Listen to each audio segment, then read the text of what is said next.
Ya, Assalamualaikum warahmatullahi wabarakatuh. Sekarang kita lanjut ke laporan keuangan yang kedua, yaitu laporan perubahan modal.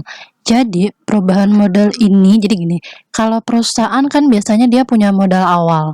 Nah, setelah dia ada usahanya, berjalan usahanya, pasti modalnya itu nggak mungkin segitu-gitu aja, pasti bertambah atau berkurang. Nah, makanya perlu dibuat laporan perubahan modal.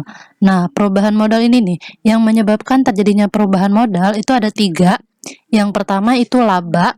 Jadi kalau ternyata selama usahanya berjalan dia mendapatkan laba, maka otomatis dia akan menambah modal.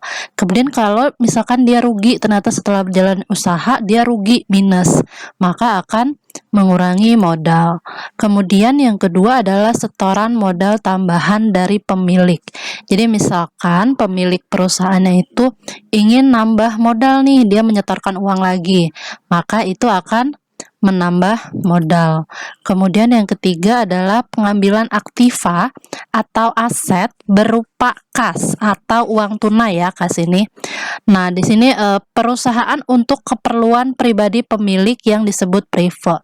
Jadi prive itu kalau pemilik perusahaannya mengambil uang perusahaan tapi untuk keperluan pribadi ya, nggak ada hubungannya sama usaha, maka itu disebut prive. Maka si prive ini akan mengurangi dari modal karena jatuhnya dia ngambil uang untuk pribadi sama aja kayak ngurangin modalnya dia gitu. Nah, ini contoh bentuk laporan perubahan modal. Di sini ada nama PT-nya, nama laporannya, sama ada periodenya. Nah, di sini ada yang pertama, modal Tuan Asih Suryo awal. Jadi ceritanya nama pemilik usahanya ini adalah Tuan Asih.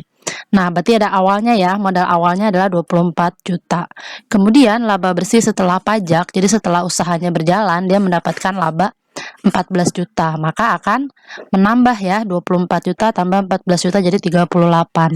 Kemudian si Tuan Asih ini ada prive, dia mengambil uang untuk keperluan pribadinya dia sebesar 2 juta. Maka di sini ada kurung tutup, artinya dikurang. Berarti 38 juta dikurang 2 juta jadi sama dengan 36 juta.